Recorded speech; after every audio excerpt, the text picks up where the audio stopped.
know it, as we get to center court Tuesday this week, Carmelo Anthony's going to make his debut, as you guys have discussed, and it's been the topic of discussion, so I'm anxious to hear from you guys. We'll let the Hall of Famer go first, but how do you think Melo will be able to be implemented into Terry Stott's system right away? How many minutes are you expecting from him? Well, he's going to be implemented early. He's starting. So he was yesterday. He wasn't signed. Today he's starting. I think he can probably play 20 to 25, 26 minutes. I think his window will be good for that. Look at Portland needs something. They're really struggling. You watch them play.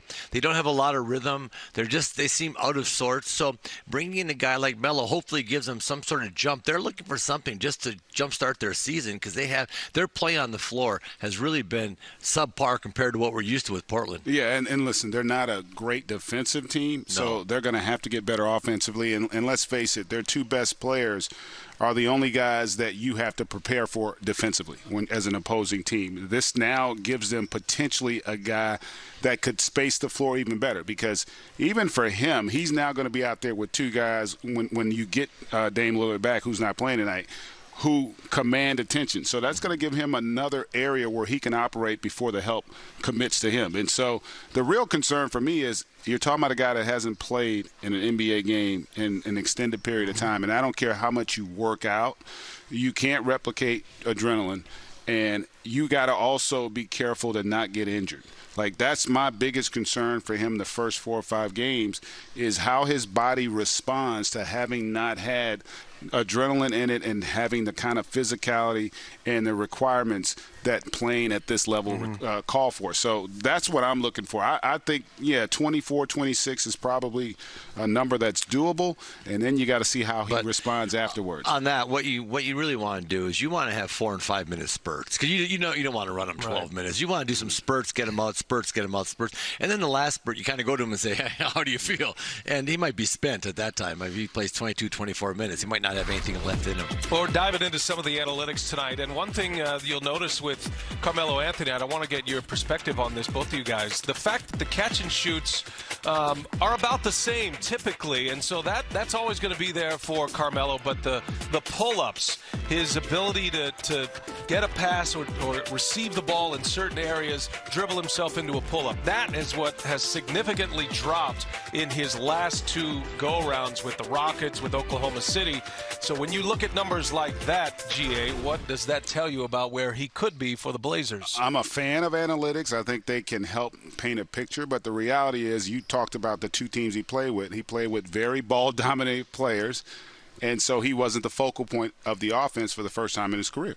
And so that has as much to do with anything. Now, you could say whether or not he had the capability to be the focal point of the offense, but when you play with James Harden, you're going to watch James Harden play a lot. Yeah. If you play with Russell Westbrook when he was at OKC, you're going to have a similar dynamic. He's not, at this stage of his career, maybe he can't push the number, but that's one reason why his numbers were down. Yeah, I think one thing, he has a tough time now. He's going to shoot off the jab. He's going to jab you with that right foot, step back and shoot it. When he puts the ball on the floor, he doesn't have that burst anymore to stop and pull up and stuff. So he's going to get just a lot of this and shoot without dribbling it. And he used to be able to dribble it and get where he wants to. He doesn't have that ability as much at this age. He's just a little bit on the decline for that. He does look slimmer, in all seriousness, on those shots than he did last season. Well, Terry Stott said that, Casey.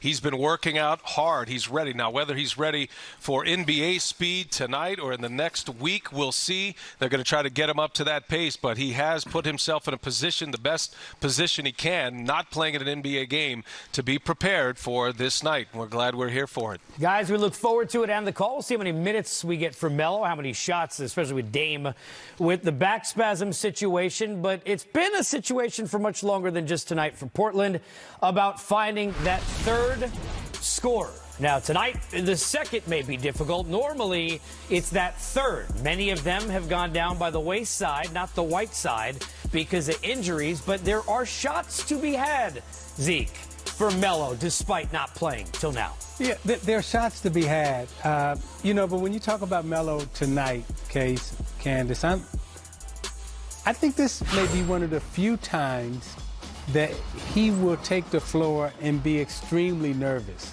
Candace, we always have those little butterflies before the game, but I think this may be a night where he walks out on the floor and he'll have big butterflies. And I'm interested to see how he's going to play the first 4 to 5 minutes of the game as opposed to how he's going to play the entirety of the game. Those first 4 to 5 minutes, I know he's going to have a lot to work out. You know, he's going to be anxious and, you know, just that nervousness, that tension that he's going to have. I'm curious to see how he's going to work through that the first 4 or 5 minutes of the game that he's out on the floor. Well, I think timing is everything as a basketball player, and there's no simulation for an actual game. Yeah. And so you can practice and prepare all you want, but I'm in agreement with GA and with Kevin.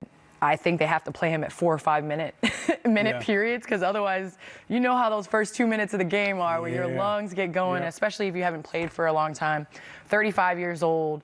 If a 23-year-old doesn't play for a year in real game action and comes back and tries to play it, you're going to be rusty. Yeah, I want to, because I want to talk about the mindset with Melo, and I know you found something interesting on that I do want to point out, but I want to ask you this. There were a lot of situations with Melo being out as long as he had. We're in the day and age of Twitter where, you guys know this, people would have been waiting for him to fail, even on the team he came to as fans. We're desperate. This is a spot, tell me if you see it the same way, where I like the fact for him, Candace, that I think he's going to be more than accepted by a fan base that's been waiting for years to have that other guy to join their big two in the backcourt. Well, Casey, I saw this on Instagram earlier today, and to me, I think nobody doubted Carmelo's abilities. Nobody doubted his ability to go on the court. I mean, there were comparisons made when Dudley got signed. Like, is Carmelo Anthony better than Dudley? Yes, he's better than Jared Dudley. But at the same time, he's grown as an individual. And within this last year, I mean, just in the reason why he picked 0-0, I think he's grown as a human, and I think the Blazers need him, and there's a mutual interest. And when that happens, I think this is a perfect time for him to come in.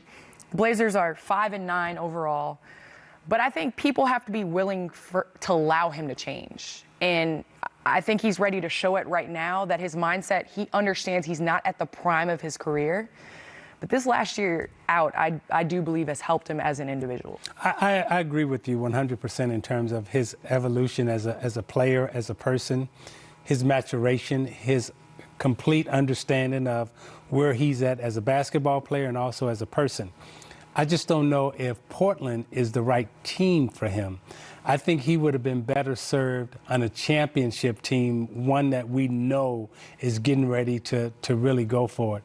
I think Portland still is one of those teams trying to break through, and I don't know if he will be the person that can get them over the hump. When you're looking at a Milwaukee, I think he would have been a good fit in Milwaukee, a team that's right there that needs just a little bit more to get over. Of course, we talk about the Lakers. Even the Clippers, I think those teams that are right there and they just need that little extra edge, I think he would have been the guy that can put them over. I don't know if he's the right guy for Portland in terms of taking them over the top. Now, will he play well and will he have success there? Yes. But will he be good enough to get them over a Houston, over a LA, over a Clippers?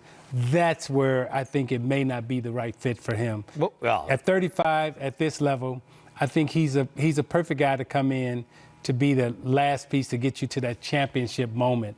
I don't know if he's the piece to take you to the championship moment in Portland. Well, here's the thing. Nobody called. Like, Lakers didn't call. I feel like he gave it. He waited it out, leaving last year. I mean, I thought he was going to get picked up last year. I thought he would have been a great fit for Toronto last year. Milwaukee, as you said. But if I'm an individual at 35 years old, I just want to play. Oh, no, you got to get in where you fit in. Yeah, you got to get in where you fit in. And right now, it's kind of like the Blazers have wanted him in the past. I mean, their managers have reached out for trades with the Knicks, with the Thunder, I mean, with Houston to try to get him. So you go where you're wanted. You also go when they don't have anyone else. And being fair, all the injuries, you're needed.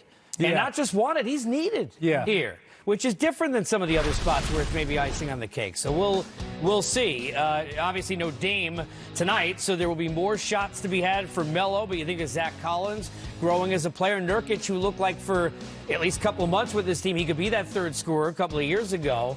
Who knows what happens with Melo? But the fans will be behind him as he gets a chance to debut with the Trailblazers on the road against a team that's not much healthier than their own. In Game 2, we'll get a chance to look at the Lakers. But Thursday, there's another double dip. The Blazers again, maybe Dame and Melo back together first time against the Bucks, who you mentioned. And how about the Suns and the talent early in the season? By the way, is he get in where you fit in?